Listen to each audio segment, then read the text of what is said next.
Joining us now is media consultant at MAHA PAC, Caitlin Sinclair. Caitlin, thank you so much for joining us on Power Hour.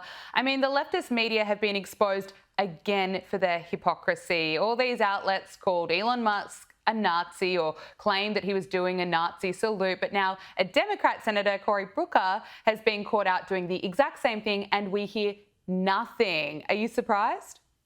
No, not at all. The hypocrisy was put on full display last year during the 2024 election, during the campaign. And here's the truth.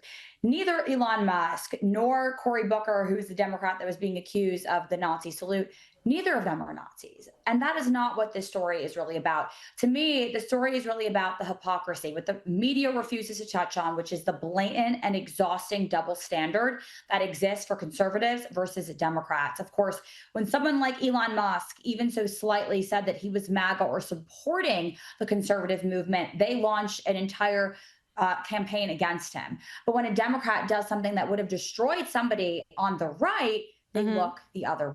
So the story is not about defending a gesture. It's about exposing this rigged game, exposing this hypocritical machine. It's about how broken and biased the narratives have become. And the American people are quite frankly fed up. And that's why we saw the results we got on November 5th. Absolutely. And the more you pay attention to it, the more you see it. This is just another example. And if it's not the left-wing media that's, campaigning clearly against Trump, against RFK Jr. or Elon Musk, you can always count on celebrities to try and do that. This time, rock star Bono has made a complete fool of himself, going on the Joe Rogan podcast, claiming that 300,000 people have died because of USAID cuts or because of DOGE. Now, Joe Rogan politely reminded him that DOGE exposed USAID for money laundering. Take a listen. 50,000 tons of food that are stored in Djibouti, South Africa, Dubai, and wait for it, Houston, Texas. And that is rotting rather than going to Gaza, rather than going to Sudan. For sure, there have been a lot of organizations that do tremendous good all throughout the world. Also, for sure, it was a money laundering operation. For sure, there was no oversight. For sure, billions of dollars are missing. In fact, trillions that are unaccounted for, that were sent off into various, they don't even know where because there's no receipts. The way Elon Musk described it, he said if any of this was done by a public company, the company would be delisted and the executives would be in prison. Yeah, and Elon Musk also weighed in, posting on X that Bono is a liar and an idiot and 0 people have died. It seems that Bono got this figure from a speculative model built by Brooke Nichols, a mathematical health modeler at Boston University, projecting what could happen as a result of the cuts. But Caitlin, what do you make of this rant on the Joe Rogan podcast? I mean, this claiming 300,000 people died from USAID, the cuts is just irresponsible. But Joe Rogan is right. This was a money laundering mess with 0 oversight. And that is exactly why we had a disruptor like Elon Musk go in the first place. Bono's not fighting poverty. He is fighting for his narrative. His sob stories are just to cover up for this corruption. We see this all the time from Hollywood, all the time from these very privileged people on the left. Donald Trump and Elon Musk are investigating the corruption. They're exposing the rot, and he can't handle that. A lot of the Hollywood people can't handle that. I'll give Joe Rogan a lot of credit, though, because it really struck me Rogan's superpowers here were on full display. As a journalist, you can relate to this. Letting a liberal, letting a guest come on your show and spewing lies and actually sitting there, letting the Hollywood liberal say his piece, no matter how baseless and ridiculous it is. And then he actually just sat there. I would have interrupted. So kudos to Joe Rogan there. Absolutely. Full credit to Joe Rogan, and very embarrassing for Bono. That clip has now gone viral, and it's not the way he would have liked. He probably should have been paying more attention to the work that Elon is actually doing, and DOGE is here to stay. But, more media outrage, or media madness, I should say. Treasury Secretary Scott Bessent has called out CBS News host Margaret Brennan. She was trying to challenge him to respond to concerns about, again, what could happen in the future as a result of the tariffs. And he was quick to remind her that her kind of alarmist, I should say, predictions have been very wrong in the past. The reality is there will either be less inventory or things at higher prices or both. When we were here in March, you said there was going to be big inflation. There hasn't been any inflation. Actually, the inflation numbers are the best in 4 years. So why don't we stop trying to say this could happen and wait and see what does happen? Ouch. And he was referring to the latest results that show inflation fell to 2.3% in April, the lowest level in more than 4 years, Caitlin. Yes, lies and negativity, that's all they have. That's all they have to go on.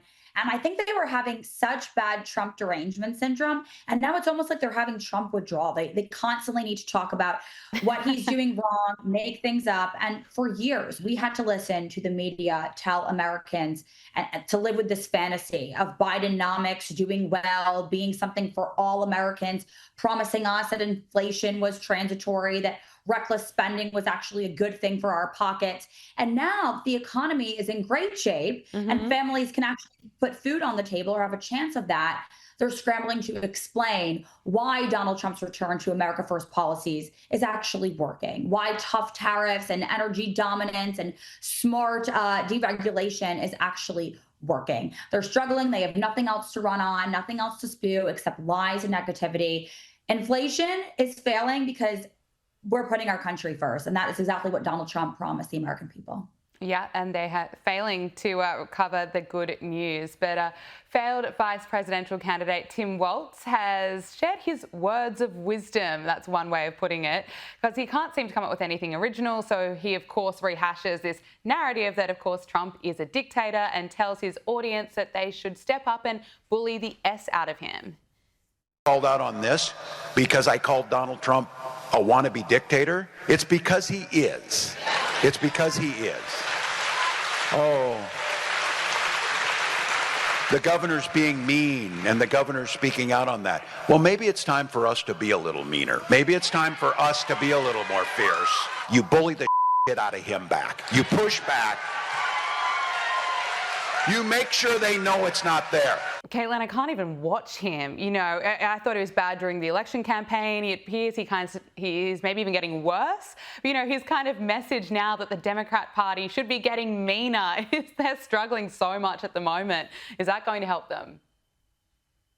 It's not going to help them. They're struggling. They have no message. They have no real leader. They actually have nothing. So they're resorting to the message of bullying. Bullying because they cannot argue against a factual debate. Bullying because they have no leader. They have no message.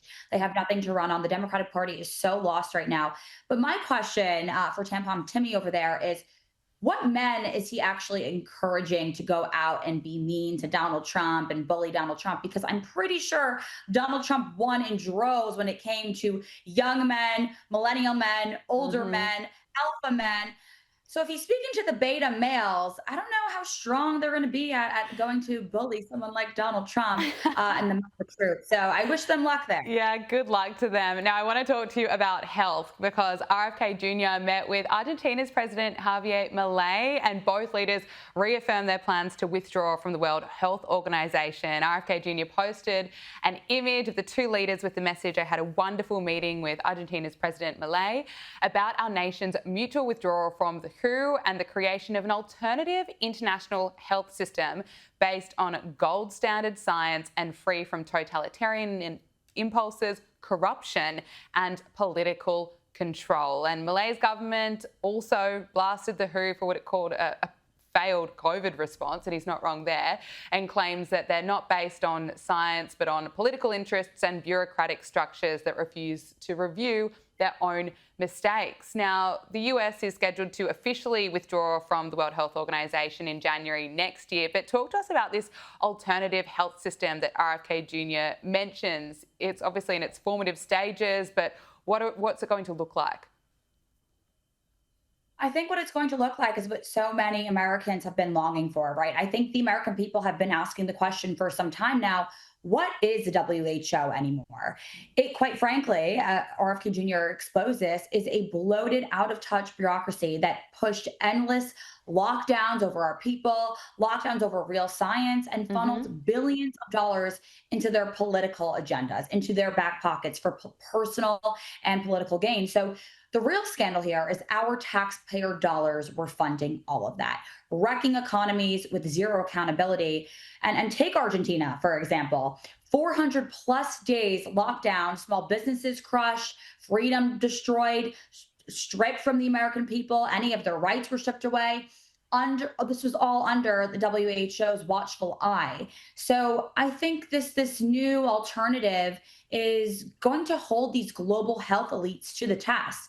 They've hid behind closed doors for too many years. The American people and the younger generations, they are finally asking the right questions. They're asking about the food they're putting into their bodies. They're asking about what they're feeding their kids. They're asking about the supplements and the hormonal birth control that they're taking. It's time to tear down this broken system, build one by one back transparency, fact, common sense, all of these building blocks. And the political games have to stop. RFK Jr. is the perfect leader for this. So I'm really excited about this announcement. Yeah, it's certainly an exciting time. So talk to us about this update you have on the MAHA movement. The American Values PAC has announced that it is rebranding to MAHA PAC. What's this all about? That's right. So we have been on the front lines of RFK Jr.'s revolutionary movement right from the start, right from the very beginning. And now look at all the beautiful forces we have in this movement. The true unity party, combining MAHA, combining the MAGA world. This movement is for everyone. It's for the young moms. It's for the struggling parents that don't quite know anything about the health movement. They're just starting to ask questions. Now, the MAHA movement swung the 2024 election. We all know that, swung it to President Trump.